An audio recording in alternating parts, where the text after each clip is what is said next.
दादा ये ऊपर जाने का रास्ता यही से है? बोईसरन जाना है, पैदल जाना है सीधा? এই দিক হ্যাঁ সিধা। তো ফাইনালি আমরা পৌঁছে গেলাম যেখান থেকে আমাদের হেঁটে উঠতে হবে। যদিও পুরো রাস্তাটা আমরা হেঁটেই উঠেছি, তো আপনারা চাইলে এই যে পয়েন্টটা আছে এই পয়েন্টটা পর্যন্ত আপনারা গাড়িতে করে আসতে পারেন, কিন্তু এর পরে রয়েছে হেঁটে ওঠার রাস্তা। এই দিয়ে আমার ডান দিকে যে রাস্তাটা উপরের দিকে উঠে যাচ্ছে, এই রাস্তা ধরে আমাদের উঠে যেতে হবে উপরের দিকে। আর এখানে শুধু ঘোড়ায় আপনি যেতে পারবেন, এছাড়া আপনি চাইলে পায়ে হেঁটেও যেতে পারবেন। তো আমরা আজকে পায়ে হেঁটে যাচ্ছি, এই হচ্ছে বিষয়। তো কথায় কথায় পৌঁছেই গেছি। এই হচ্ছে যে সেই গেট, এই গেট থেকে আমাদের উপরের দিকে উঠে যেতে হবে, তবেই আমরা যেতে পারবো বৈশারণ ভ্যালিতে। তো রাস্তাতে একটু কাদা আছে, যেহেতু ঘোড়া চলাচল করে, ঘোড়া যাওয়ার রাস্তা, সেই সমস্ত একটু বাঁচিয়ে পাশ কাটিয়ে আমাদের এখন উপরের দিকে উঠতে হবে। হাঁপাচ্ছি অনেকটা চড়াই, একটু তাড়াতাড়ি উঠে এসেছি সেই কারণে। তো আমরা এখন চললাম আমাদের গ্রুপের সাথে। কই গেল এই যে পিন্টুদা, আমি বিভাস, বিপ্লব ভাই, রোহন ভাই, সবাই মিলে এখন হেঁটে চলছি বৈশারণের উদ্দেশ্যে। আমাদের টার্গেটটা কমপ্লিট করতে চাই, বলছি আমাদের টার্গেট আশা করি কমপ্লিট হবে। ঘন্টা দুয়েক আমরা টার্গেট রেখেছি হেঁটে উপরে ওঠার জন্য। দেখা যাক আমাদের টার্গেটের কতটা কাছাকাছি আমরা পৌঁছাতে পারি। চেষ্টা থাকবে টার্গেটের ভিতরই কভার করে দেওয়ার। এবার দেখা যাক কখন পৌঁছাতে পারি। দেখতে পাচ্ছেন এই যে রাস্তার অবস্থা, ঘোড়া যেখান দিয়ে যাচ্ছে কতটা উঁচু নিচু। হ্যাঁ, ঘোড়ায় বসলে কিন্তু দুলুনি খেতে হবে, দুলুনি একদম। আর এই রাস্তা খারাপ, এই দেখুন রাস্তার কন্ডিশন হচ্ছে এই ধরনের। তো হেঁটে যাওয়া যাচ্ছে, কোনো অসুবিধে নেই। যদি মনের জোর রেখে আপনি উঠে যেতে চান, উঠে যেতে পারবেন, এতে কোনো অসুবিধে নেই। আর আমরা যেহেতু অমরনাথ যাওয়ার আছে, তাও বালটাল দিয়ে হেঁটে উঠবো, আমাদের তো এটা একটা মক টেস্ট মতো। খুব সুন্দর লাগছে, দুর্দান্ত। এইদিকে যেতে হবে এখন অনেকটা, মানে হেঁটে ওঠার পরে কথা বলতে একটু কষ্ট হয়, মানে হাঁপিয়ে যেতে হয়। খুব সুন্দর পরিবেশ। হ্যাঁ, এখানে আগে যে কখনো আসেননি সে অন্তত একবার এসে এখানে ভিজিটটা করে যেতে পারেন। খুব সুন্দর মনোরম পরিবেশ। আর সবাইকে আমরা হেঁটে ওঠার কথাই বলবো, কেননা হেঁটে উঠলে আপনি যে মজা করতে পারবেন, যেভাবে মজা করে গল্প করে করে উঠে দেখে শুনে ফটো তুলতে তুলতে যেতে পারবেন, সেটা কিন্তু ঘোড়াতে হবে না। ঘোড়াতে আপনাকে টকবক করে নিয়ে একদম পৌঁছে দেবে, একটুখানি ঘুরে আবার নেমে আসবেন। ঘোড়ার অরিজিনাল মজা কিন্তু ট্রেকিং করে। ঘোড়ার মালিকরা অনেক কিছুই বলবে, কিন্তু হেঁটে ওঠাটা নিজের ইচ্ছাশক্তির উপর নির্ভর করে। আপনি চাইলে পারবেন। ওরা আপনাকে ভয় দেখাবে, যেখান থেকে হয়তো 3 কিলোমিটার রাস্তা আপনাকে বলবে 5 কিলোমিটার রাস্তা, 6 কিলোমিটার রাস্তা। কেননা ভয় আপনাকে যদি না দেখায়, তাহলে আপনি ঘোড়া কেন নেবেন? তো মনে সাহস রেখে এগিয়ে যেতে হবে। এতক্ষণের অভিজ্ঞতা এবং অনুভূতি আমাদের সুন্দর, ভালো হাঁটছি, ভালো ঘুরছি। पहलगाम में टूरिस्ट थोड़ा कम लग रहा है। नहीं सर, यहाँ पर रूम नहीं मिल रहा है आजकल। रूम नहीं मिल रहा है? हाँ सर, इसलिए सब श्रीनगर जा रहा है। श्रीनगर जा रहा है सर। आपने देखा ना कल भी कितना भीड़ है। हाँ, पांडा भी पड़ा है। अच्छा। हाँ सर, अभी तो यात्रा स्टार्टिंग। कल तो पूरा रास्ता जाम था, वो गवर्नर साहब आ रहे थे इसलिए। साहब आ रहा था। आज क्या रास्ता खुला है? आज खुला है सर। उमरनाथ के लिए तैयारी रहता है ना सर। अच्छा अच्छा। आज क्या बेताब वैली और चंदनवाड़ी खुला रहेगा? हाँ सर, खुला रहेगा। आप क्या ये पहलगाम से ही हो? हाँ सर, मैं घोड़ा चलाता हूँ, क्योंकि जब से मतलब जो 370 हट गया ना सर, हाँ, उसकी वजह से बहुत आसानी मिल गया गरीब लोगों को सर। अच्छा। हाँ सर, पहले घोड़ा मरता था, हाँ, खाता था ये लोग भैंसा, अच्छा, बड़े बड़े लोग। अच्छा। अब तो भैंसा मतलब अकाउंट में पहुँचता है सर। अगर आपका घोड़ा मर जाए तो आपका कॉम्पनसेशन मिलता है गवर्नमेंट की तरफ से? गवर्नर से हाँ? साहब मिल जाता है। हाँ, मिल जाता है। कितना रुपया दे देते हैं? 50,000 सर। अच्छा।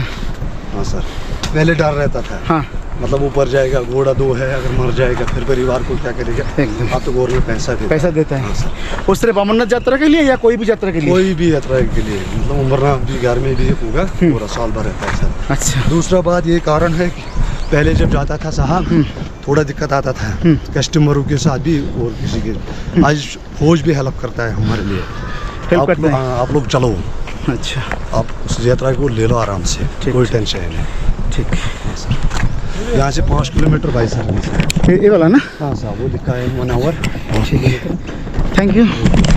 आपसे बात करके अच्छा लगा। हाँ साहब। अच्छा रहिएगा यात्रा के हमेशा। लिए हम भी वेलकम करते हैं सर। एकदम अच्छा रहिएगा। अच्छा 1 घंटे में पहुंच जाएंगे ना, हाँ पहुँचे। मतलब आराम से चलेंगे तब भी 1 घंटे में। घोड़ा से जाने से पैदल जाने से बहुत ज़्यादा मजा है ना, अच्छा है। फोटो ज़्यादा अच्छा आता है, हाँ नेचुरल ज़्यादा मिलता है। आप लोग के ऊपर ही रहते हैं? हम जंगल में रहते अच्छा अच्छा, उधर क्या बकरियाँ वगैरह? हैं, भेड़ बकरी हैं। फिर बकरियाँ कितना बकरी है आपका? है हमारे थोड़े थोड़े 5-6 सब होंगे। वो कहाँ पे बिकता है? बिकती हैं लद्दाख में, लद्दाख में चला जाता है? फिर जम्मू में बिकती है। मतलब लद्दाख में वो लोग तो बहुत ज़्यादा मात्रा में पालता है। हाँ उधर दिया ज़्यादा। तो हमारी जो बेचने वाली होती है हम भी वहीं ले जाते हैं। अच्छा ठीक है। एक ही आपका डॉगी है, ये डॉगी है, क्या नाम है? इसका गगर। गगर, बढ़िया है। तो आप इधर कहाँ गए थे? इधर गई थी भेड़, वो किसी बहन के घर पे, ये भाग गया था इससे गली, अच्छा इसको लाने। চলো শর্টকাট নিলাম, দেখা যাক এই রাস্তা কোথায় তুলে দেয়।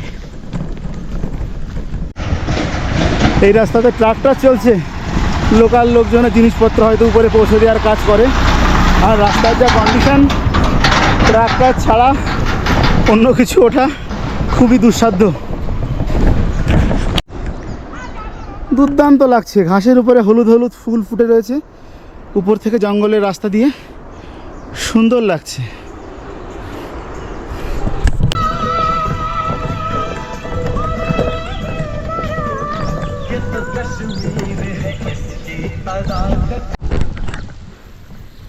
তো হেঁটে চলে এসেছি একদম কোর যে ঘোড়ার চলার রাস্তা, সেই রাস্তাতে।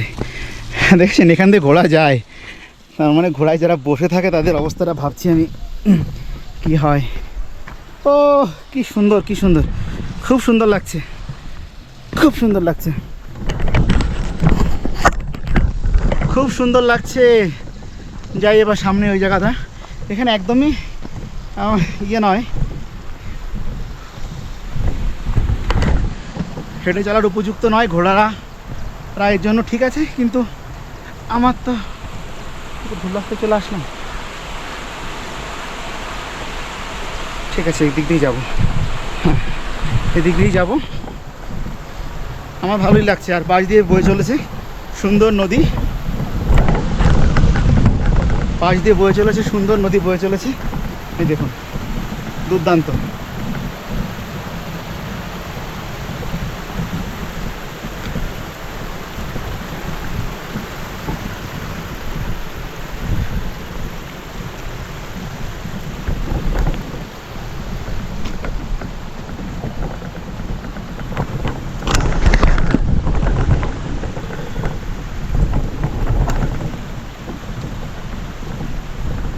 ভুল রাস্তায় চলে এসেছি, এই জন্য এইভাবে উঠতে হচ্ছে।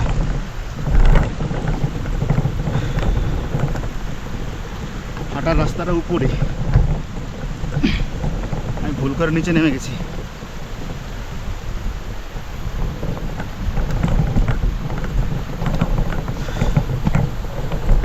এটা হচ্ছে অ্যাকচুয়াল রাস্তা হাঁটার, আমি নিচে নেমে গেছিলাম। হেঁটেই আসতে হবে বৈশরণ, হেঁটেই আসতে হবে, তবে আপনি প্রকৃতিকে দেখতে দেখতে যেতে পারবেন।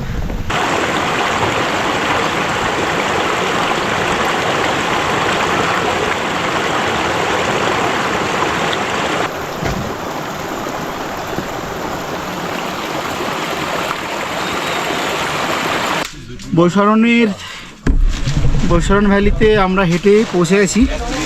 তো কষ্ট কম বেশি সবারই হয়েছে, রাস্তাটা আপনারা দেখেছেন, উপভোগ করেছি, আমাদের টিমে সবাই উপভোগ করেছে, কম বেশি কষ্টও হয়েছে। আর পৌঁছে জাস্ট গেটের পাশেই এখানে কফি, নুডলস, ম্যাগি, কাওয়া এগুলো এরা সেল করছে। তো আমরা একটা স্ট্রং কফি নিলাম, কফিতে ক্যাফেটিন আছে, এনার্জি থাকবে। তো আবার আমরা নেমে যাব হেঁটেই।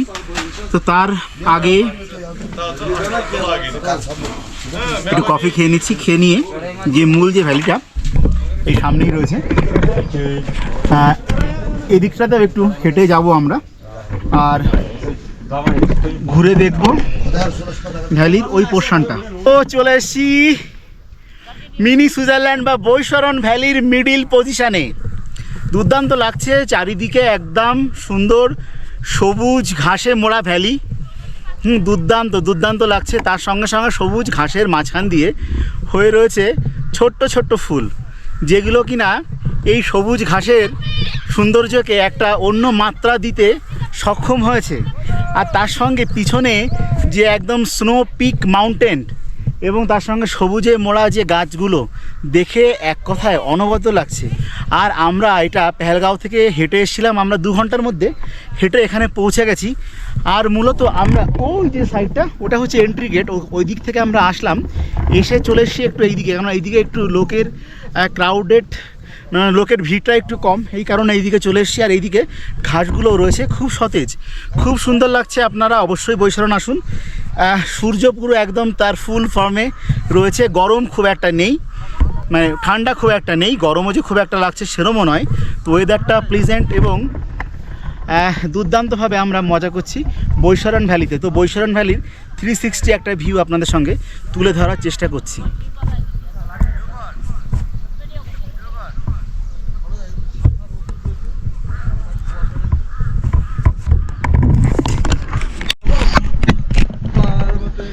হয়ে গেল মিনি সুইজারল্যান্ড ঘোরা। এরপরে যাব আরু ভ্যালি। আরু ভ্যালি এর থেকে সুন্দর। আরু ভ্যালি দেখতে হবে, আরু ভ্যালি যাবো এরপরে। তো চলুন আরু ভ্যালিও হেঁটে উঠবো, এখানে যেমন হেঁটে উঠেছি আরু ভ্যালিও হেঁটে ট্রেক করে উঠবো। আরু ভ্যালি অপূর্ব সুন্দর, জাস্ট অ্যামেজিং।